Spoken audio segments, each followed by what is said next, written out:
नीतीश कुमार को पागलखाना भेजने का बात कहता हो।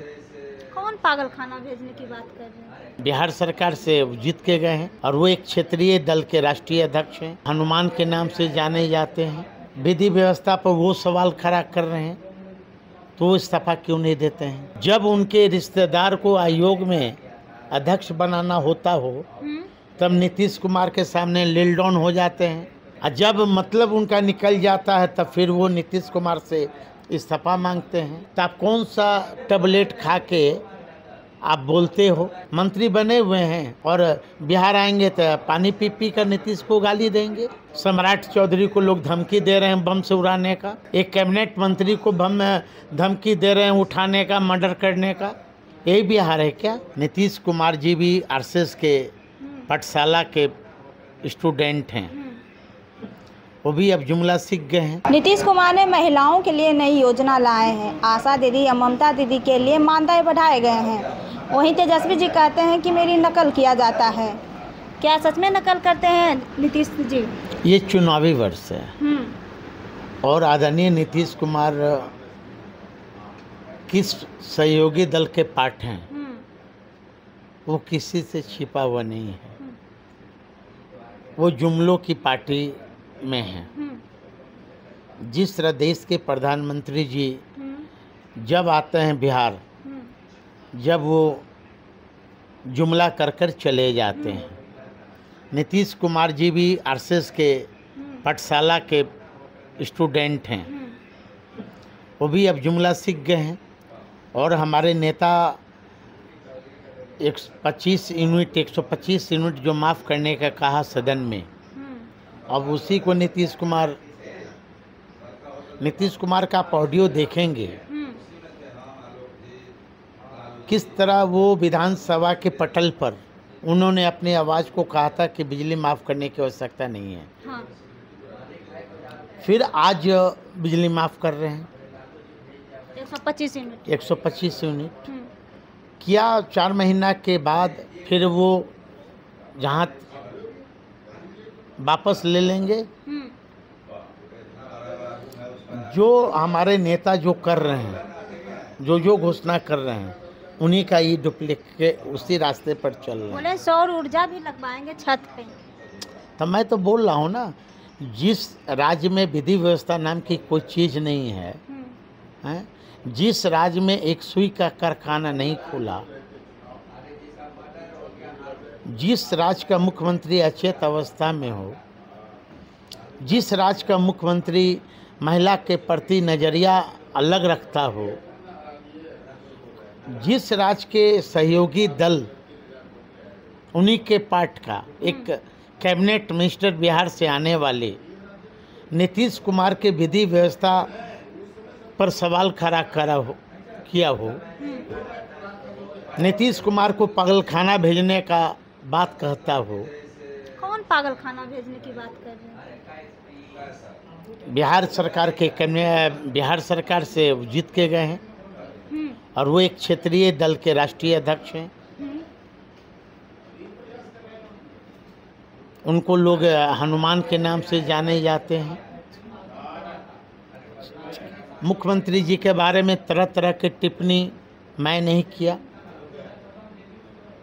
विधि व्यवस्था पर वो सवाल खड़ा कर रहे हैं तो वो इस्तीफा क्यों नहीं देते हैं? जब उनके रिश्तेदार को आयोग में अध्यक्ष बनाना होता हो तब नीतीश कुमार के सामने लील डाउन हो जाते हैं, और जब मतलब उनका निकल जाता है तब फिर वो नीतीश कुमार से इस्तीफा मांगते हैं। कभी उनका बयान आता है कि मैं नीतीश कुमार का सहयोगी दल नहीं हूँ क्योंकि हमारे पास विधायक की संख्या नहीं है। कभी कहते हैं कि मुझसे क्या गलती हुई कि मैं उनको समर्थन कर रहा हूँ। तो चिराग जी आप बताओ ना, कभी आप कहते हो कि मैं उसका पार्ट नहीं हूँ, कभी आप कहते हो कि मैं समर्थन कर रहा हूँ। तो आप कौन सा टैबलेट खा के आप बोलते हो? ये अपराध को लेकर बोल रहे थे कि मनोबल बढ़ गया अपराध को लेकर, चिंता भी जता रहे हैं। नहीं, अपराध तो बढ़े हैं, इसमें नो डाउट। नल जल योजना अब तो पूरे घर में पहुंच गए। 48 घंटा 24 घंटा जब पानी होता है विधानसभा डूब जा रहे हैं। कई मंत्री आवाज डूब जा रहा है, यही विकास है क्या? यही बदलता बिहार है क्या? बिजनेसमैन मारे जा रहे हैं, सबसे ज़्यादा दलितों पर बलात्कार हो रहे हैं, माँ बहनों पर। सम्राट चौधरी को लोग धमकी दे रहे हैं बम से उड़ाने का। एक कैबिनेट मंत्री को बम धमकी दे रहे हैं उठाने का, मर्डर करने का। यही बिहार है क्या? चिराग जी को भी धमकी मिला है। मैं उन्हीं पर मैं कह रहा हूँ, उन्हीं पे बोल रहे हैं। एज ए डिप्टी सीएम खुद आरोप लगा रहे हो कि मुझे भी धमकी दिया गया, तो क्या ये बिहार है? क्या नीतीश कुमार अपराधियों के संरक्षण में पल रहे हैं? क्या यहाँ नीतीश कुमार की सरकार है कि अपराधियों की सरकार है?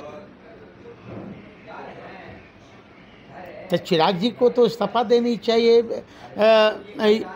ये विधि व्यवस्था के सवाल पर।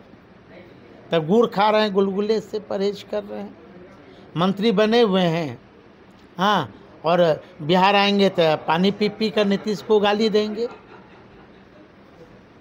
जब डोमिसाइल नीति लागू हुआ था, महिलाओं को 35% आरक्षण दिया गया था, उसमें भी तेजस्वी बोल रहे हैं कि मेरा नकल किया गया था। तो मैं तो कह रहा हूँ कि ये बिहार के मुख्यमंत्री 20 साल उन्हें मुख्यमंत्री हुआ, प्रदेश की कमान संभाले। बताइए ना कि आज तक क्या काम किए हैं? चौकीदार दफादार का हुआ क्या?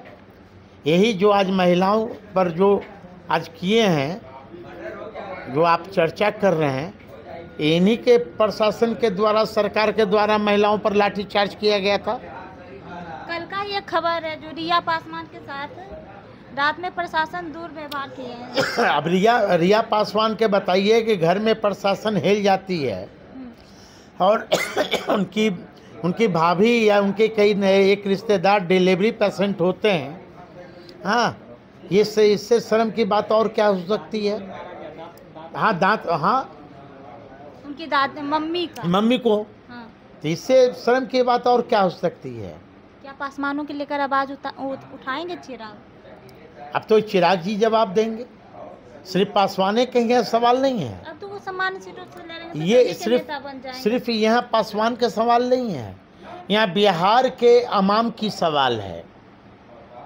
नहीं, महिला बोल रही है कि जब मैं पासवान बोली हूँ तब मुझ पर और ज्यादा अत्याचार होने लगा। ये भाई दलित कहने पे। और तो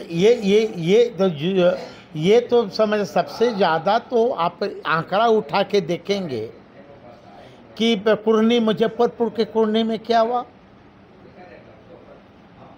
जो एक पासवान की लड़की के साथ कार हुए, पीएमसीएच में जगह नहीं मिला।